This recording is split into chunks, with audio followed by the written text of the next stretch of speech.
नमस्कार, मी श्वेता अंकले. तरुण भारतच्या न्यूज बुलेटिन मध्ये आपल्या सर्वांचे स्वागत. आता पाहूया ठळक घडामोडी.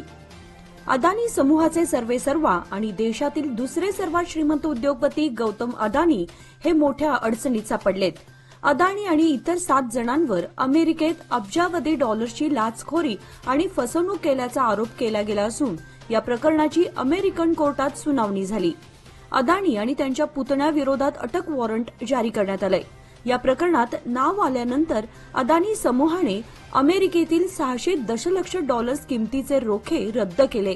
अभियोजकांनी बुधवारी आरोपांची घोषणा केली. सौर ऊर्जेचे कंत्राट मिळवण्यासाठी अदानी समूहाने भारतीय अधिकाऱ्यांना लाच दिल्याचा आरोप यावेळी त्यांच्यावर करण्यात आला असून याआधी अदानींनी बुधवारी ग्रीन एनर्जीमध्ये गुंतवणुकीची घोषणा केली होती. मात्र आता ते अडचणीत सापडलेत.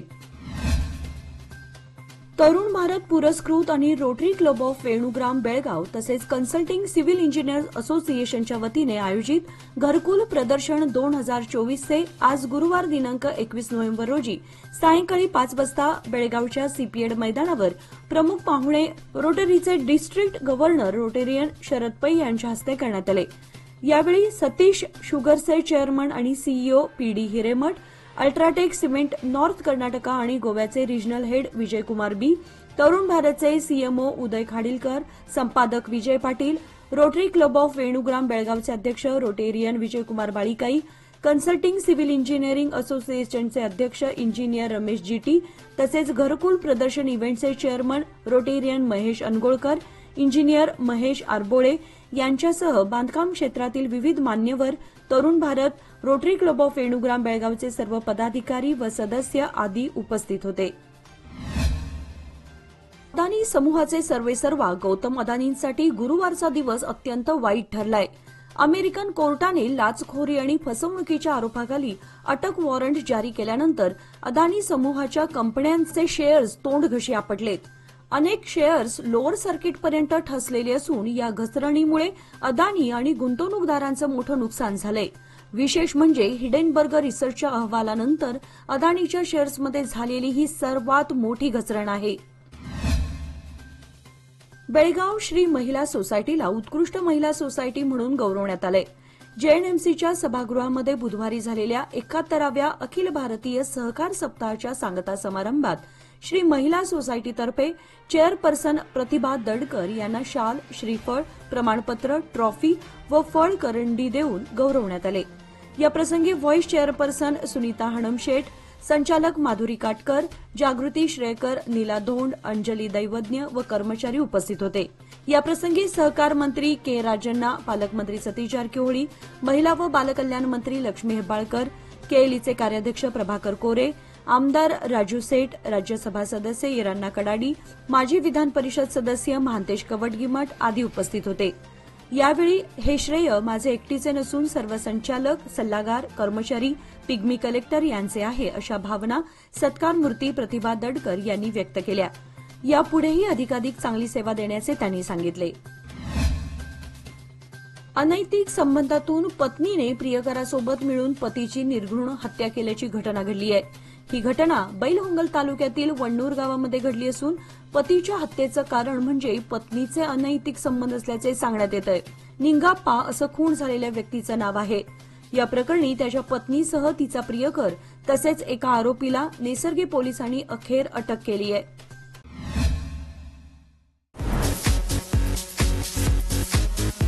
तरुण भारत प्रेझेंट्स घरकुल real estate and construction material exhibition 2024 the 11th edition organized by Rotary Club of Venugram Belgaum and Consulting Civil Engineers Association Belgaum with diamond sponsorship Priya Shakti Steels.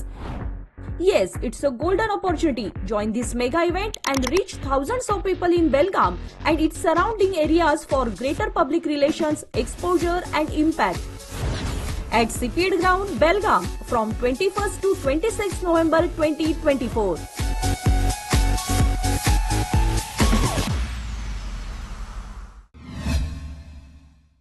Karnataka लोकायुक्त अधिकाऱ्यांनी राज्यातील 7 ठिकाणी एकाच वेळी अचानक छापा टाकला. बेंगळूर, मंगळूर, मंड्यासह सदर 7 ठिकाणी हे छापे टाकण्यात आलेत. बेंगळुरूमध्ये खाण आणि भूविज्ञान विभागाचे अधिकारी MC कृष्णवेणी यांच्या निवासस्थानावर छापा टाकण्यात आला असून कृष्णवेणी यांची मंगळूर येथे बदली झाल्यानं तेथेही छापा टाकण्यात आलाय. बेंगळुरू शहर नियोजन आणि दिग्दर्शक थिप्पेस्वामी, उत्पादन शुल्क विभागाचे वरिष्ठ अधिकारी SP मोहन यांच्या निवासस्थानावर छापा टाकण्यात आला असून कागदपत्रांची पडताळणी सुरू आहे.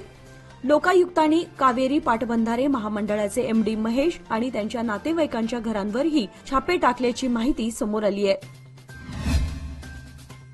श्री चिदंबरदास राजाराम महाराज व पांडुरंग महाराज समाधी श्री संस्थान शांताश्रम मठ शाखा काशी तथा हळदीपूर गोवावे शहापूर बेळगाव येथील परमपूज्य श्री श्री वामनाश्रम महास्वामीजींच्या आज्ञेनुसार समीर सुरेंद्र उर्फ बापूसाहेब अनगोळकर यांची बेळगाव शाखा मठाच्या अध्यक्षपदी नियुक्ती करण्यात आली आहे.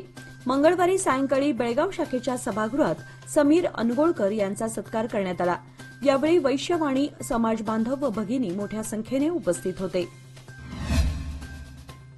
बेळगाव शहरातील महत्वाचा चौक असणाऱ्या गोगटे सर्कल येथे रात्रीच्या वेळी अंधाराचं साम्राज्य निर्माण झालेलं असतं.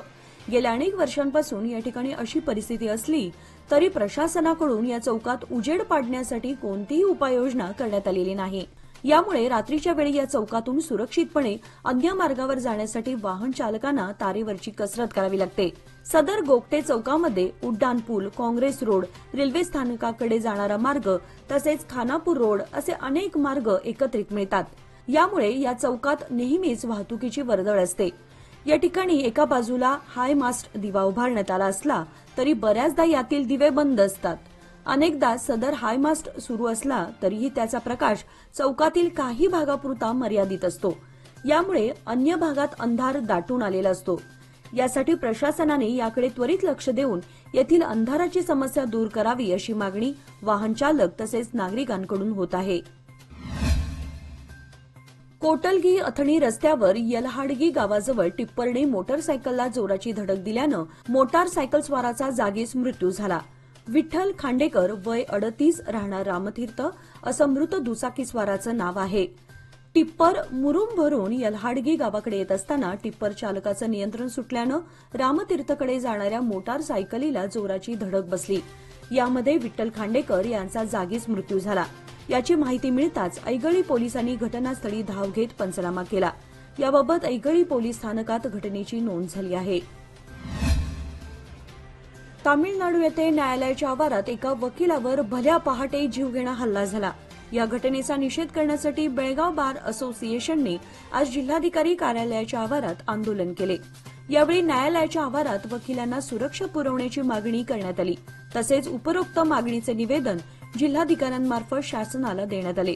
अप्पर जिल्हाधिकारी विजयकुमार होनकेरी यांनी हे निवेदन स्वीकारले. यावेळी बेळगाव बार असोसिएशनचे अध्यक्ष SS किवडसण्णवर यांच्यासह पदाधिकारी आणि सदस्य मोठ्या संख्येने उपस्थित होते.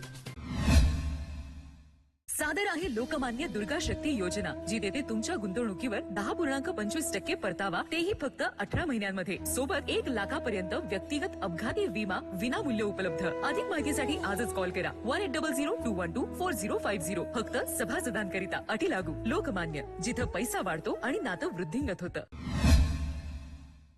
संरक्षण विभागातील निवृत्त कर्मचाऱ्यांसाठी स्पर्श हा विशेष कार्यक्रम मराठा लाईट इन्फंट्री रेजिमेंटल सेंटरच्या शरकत सभागृहामध्ये बुधवार दिनांक 20 रोजी झाला. यामध्ये संरक्षण विभागातील निवृत्त कर्मचाऱ्यांसाठी असलेल्या सुविधांची माहिती देण्यात आली. निवृत्त वेतनासाठी नोंदणी करणे, निवृत्ती वेतनातील फरक यासारख्या तक्रारी जाणून घेण्यासाठी विशेष कक्ष यावेळी स्थापन करण्यात आला. जिल्हाधिकारी मोहम्मद रोशन, कर्नल C रामनाथकर यांनी मार्गदर्शन केले. स्पर्श अंतर्गत कोणत्याही तक्रारी असल्यास त्या दूर करण्यासाठी आपण मदत करू असे जिल्हाधिकाऱ्यांनी सांगितले. खडकलाट कोथळी मार्गापासून ते अप्पण्णावर मठापर्यंतच्या रस्त्यावर मोठ्या प्रमाणात खड्डे पडलेत. या मार्गावर अप्पण्णावर मठाकडे जाणाऱ्या भाविकांची मोठ्या प्रमाणात वर्दळ असते. पण रस्त्याची दुरवस्था झाल्यामुळे रस्ता करण्याची मागणी भाविक आणि ग्रामस्थांमधून होत आहे. या मार्गावरून आडी अप्पण्णावर मठाचे मठाधीश शिवबसव महास्वामीजी यांच्या दर्शनासाठी भाविकांची मोठ्या प्रमाणात वर्दळ असते. पण गेल्या अनेक वर्षांपासून या मार्गाकडे दुर्लक्ष झाल्याने रस्त्याची दुरवस्था झाली आहे. त्यासाठी सदर रस्त्यासाठी खासदार प्रियंका जारकीहोळी, विधान परिषद सदस्य प्रकाश हुक्केरी, आमदार गणेश हुक्केरी यांनी लक्ष देऊन ताबडतोब रस्ता करावा अशी मागणी भाविक, भक्त आणि शेतकरी वर्गातून करण्यात येत आहे. आंध्र प्रदेशातील श्री तिरुपती मंदिरात नेहमीच देशभरातून आलेल्या भाविकांची मोठी गर्दी असते. त्यामुळे स्थानिक भाविकांनाही भगवंताचं दर्शन घेण्यासाठी तब्बल 20 ते 30 तास इतका वेळ द्यावा लागतो. मात्र आता अवघ्या काही तासातच स्थानिक भाविकांना देवाचं दर्शन लवकर मिळवून देण्यासाठी तिरुपती देवस्थान मंडळाने निर्णय घेतलाय.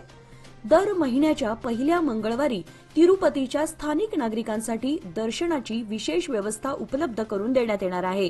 त्यानुसार स्थानिक भाविकांना अवघ्या 2 तासात व्यंकटेश्वराचं दर्शन घेता येणार आहे. न्यायालयातील व न्यायालयाबाहेरील खटले निकाली काढण्यासाठी लोक अदालत सुरू आहे. या लोक अदालतीतून पक्षकारांनी प्रलंबित आणि न्यायालयात येण्यापूर्वीचीही खटले नोंद करून तडजोडीने सोडवून घ्यावीत. त्यासाठी 14 डिसेंबर रोजी चिकोडीत लोक अदालत आयोजित केली असल्याचे 7व्या अतिरिक्त जिल्हा व सत्र न्यायाधीश कावेरी यांनी सांगितले. लोक अदालत बैठकीत त्या बोलत होत्या. न्यायाधीश कावेरी पुढे म्हणाल्या की लोक अदालतीमधून खटले मार्गी लावण्याची संधी आहे. यामध्ये कोणीही जिंकलो अथवा पराभूत झालो असे होत नाही.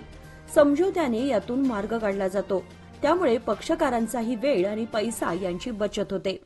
न्यायालयामध्ये तडजोड करण्यासाठी दोन्ही पक्षांना योग्य मार्गदर्शन केलं जाईल.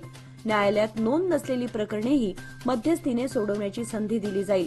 प्रकरणे तडजोडीने निकाली काढल्यास कोर्टाला भरलेले कोर्ट फी पूर्ण परत केले जाईल. भारतात कारागृहात असलेला कुख्यात गुंड लॉरेन्स बिश्नोई याचा भाऊ अनमोल बिश्नोई याला अमेरिकेत अटक करण्यात आली आहे. त्याच्यावर महाराष्ट्रातील राजकीय नेते बाबा सिद्दीकी यांच्या हत्येत हात असल्याचा आरोप आहे. तो या प्रकरणातील भारताला हवा आहे. त्याला काही दिवसांपूर्वी अमेरिकेच्या पोलिसांनी अटक केली असून त्याला सध्या त्या देशातील लोवा या प्रांतातील एका कारागृहात ठेवण्यात आलंय अशी माहिती देण्यात आली आहे. नोकियाने भारती एअरटेल सोबत अब्जावधीचा विस्तार करार केलाय. या करारांतर्गत नोकिया अनेक वर्षांच्या कालावधीसाठी भारतीय शहरांमध्ये त्यांची 4G आणि 5G उपकरणे बसवणार आहेत. यासाठी भारती एअरटेलने बुधवारी या कराराची घोषणा केली आहे. भारती एअरटेलचे उपाध्यक्ष आणि MD गोपाल विठ्ठल म्हणाले की हा करार एअरटेलसाठी कनेक्टिव्हिटी पुरवण्याच्या सेवेमध्ये सुधारणा करेल. नोकियासोबतची ही धोरणात्मक भागीदारी आमच्या नेटवर्क विस्तारासाठी अधिक बळ देणारी ठरेल. याशिवाय ते ग्राहकांना चांगल्या सेवेचा अनुभव देण्यासाठी सज्ज असेल. असे नेटवर्क प्रदान करेल जे पर्यावरणास अनुकूल असेल. याचबरोबर आजचे बातमीपत्र इथे संपले. अधिक माहिती आणि ताज्या घडामोडींसाठी पाहत रहा तरुण भारत न्यूज चॅनल. तसेच आमच्या चॅनलला लाईक, शेअर आणि सबस्क्राईब करायला विसरू नका. आणि विश्वासार्ह बातम्यांसाठी दररोज वाचा दैनिक तरुण भारत. धन्यवाद.